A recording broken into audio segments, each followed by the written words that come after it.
దానికి ఇండియా ఒప్పుకుంది. అంటే ఫర్ ఎగ్జాంపుల్ డిఫెన్స్‌కి సంబంధించిన అనేక ఇందాక చెప్పిన అనేక టెక్నాలజీ, అనేక ఎక్విప్‌మెంట్ ఇవన్నీ కూడా ఇంపోర్ట్స్ పెరగబోతున్నాయి. ఆహ్, ట్రేడ్, ట్రేడ్ ఇప్పటివరకు మనకేందంటే మన ఇద్దరి మధ్య దాదాపు 200 మిలియన్ ఉంటే అది 2030 నాటికి $500 బిలియన్ టార్గెట్ పెట్టుకున్నారు.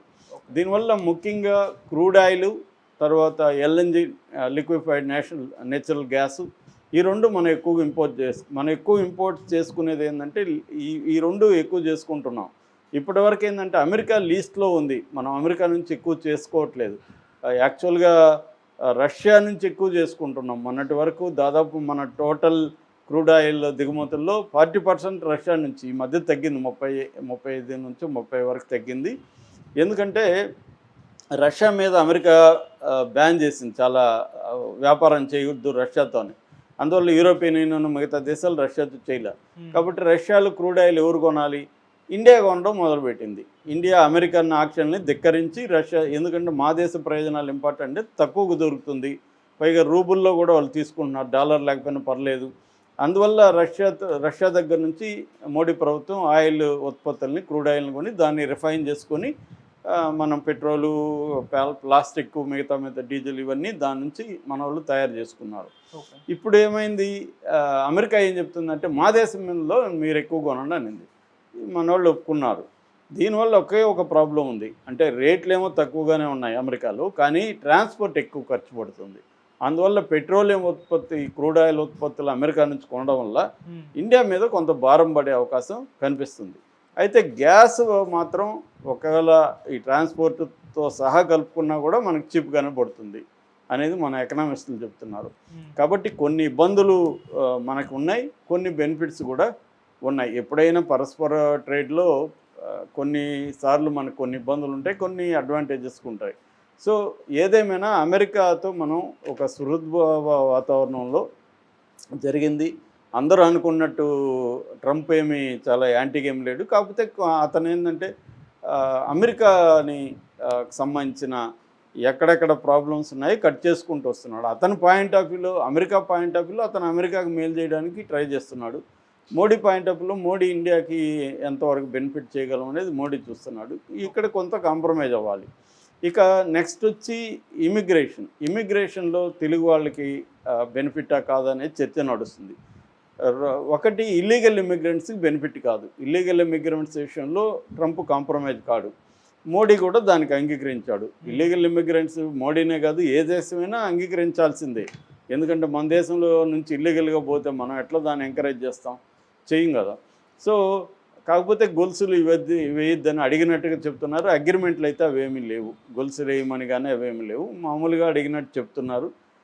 అందులో వాళ్ళు ఏం చేస్తారనేది చూడాలి. రెండవది లీగల్ ఇమిగ్రెంట్స్లో ట్రంప్ హామీ ఇచ్చాడు, మీరు సరైన పత్రాలతో రండి, మాకేం ఇబ్బంది లేదు. అట్లాగే ఇంకొక భయం ఉంది, H1B బేసిసాలను తగ్గిస్తారని. అది కూడా తగ్గించము, మీ దేశం నుంచి మాకు టెక్నాలజీ ఎక్స్పర్ట్లు వీళ్ళు కావాలి అనేది ట్రంప్ చెప్పినట్టు చెప్తున్నారు. కాబట్టి ఆ రకంగా తెలుగు వాళ్ళకు కూడా బెనిఫిట్ అవుతుంది. ఎందుకంటే ఇండియన్స్ అక్కడ ఇండియన్ అమెరికన్స్ దాదాపు 54 లక్షల మంది ఉంటాయి. అందులో తెలుగు వాళ్ళు 12,30,000 మంది ఉన్నట్టుగా చెప్తున్నారు మనోళ్ళు అక్కడ తెలుగు వాళ్ళు. అంటే దాదాపు టోటల్గా స్టూడెంట్లు అందరితో కలుపుకుంటే దాదాపు 12% మనోళ్ళు ఉన్నారు. అమెరికాలో ఉండే భాషల్లో 11th largest spoken language Telugu అనమాట. 11వ అతిపెద్ద భాష తెలుగు అక్కడ. కాబట్టి తెలుగు వాళ్ళు బలంగా ఉన్నారు. కాబట్టి తెలుగు వాళ్ళు లీగల్గా పోవడానికి, స్టూడెంట్లు పోవడానికి ఇబ్బంది లేదు. కాకపోతే స్టూడెంట్లు అక్కడ పోయి పని చేసుకోవడానికి అయితే మాత్రం అలో చేయరు.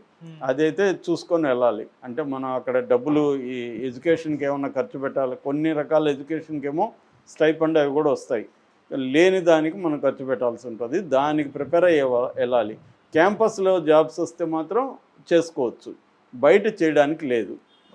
సో ఇది మేజర్ ప్రాబ్లం అనమాట. అంటే తెలుగు వాళ్ళకి కొంత మార్చుకోవాలి.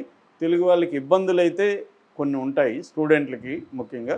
మిగతా H1B వీసాలకు కానీ అవేం లేవు. అట్లాగే బర్త్ సిటిజన్షిప్ ఉంది కాబట్టి అక్కడ పుడితే సిటిజన్షిప్ అనేది బ్యాన్ చేశారు. అది కోర్టులో ఉంది కాబట్టి కోర్టు ఏం చెప్తుంది అనే దాన్ని బట్టి దాని ఎఫెక్ట్ మన మీద ఉంటుంది.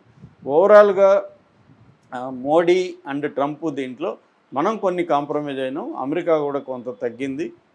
ఈ ఈ లాంగ్ టర్మ్ దీని రిజల్ట్స్ ఎలా ఉంటుందనేది చూడాలి. ఈ ఒప్పందం దేన్ని ఇప్పుడే మనం చెప్పేయలేము. అమెరికా వల్ల మనకి నష్టం జరిగిందని చెప్పలేం, లాభం కూడా గొప్పగా జరిగిందని చెప్పలేం.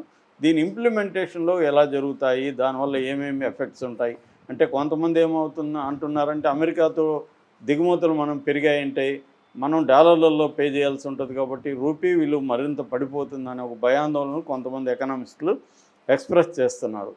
దాని ఎఫెక్ట్ పడుతుంది, మనం అమెరికా మీద ఎక్కువ డిపెండ్ అవ్వడం కరెక్ట్ కాదు అనేది చెప్తున్నారు. కానీ మనం ఏ దేశం నుంచి అయినా చేసుకోవాలి కదా, ఏ దేశంలో రష్యా నుంచో ఇంకో దగ్గర నుంచి క్రూడ్ ఆయిల్ అయితే చేసుకోవాలి. ఇప్పుడు అమెరికా అందరికంటే తక్కువ ఇస్తానన్నప్పుడు అదే బెటరు. ఆ యాంగిల్లో వీళ్ళు బార్గెయిన్ చేస్తారు. ఒక రకంగా మంచిదే అని చెప్పచ్చు మనం.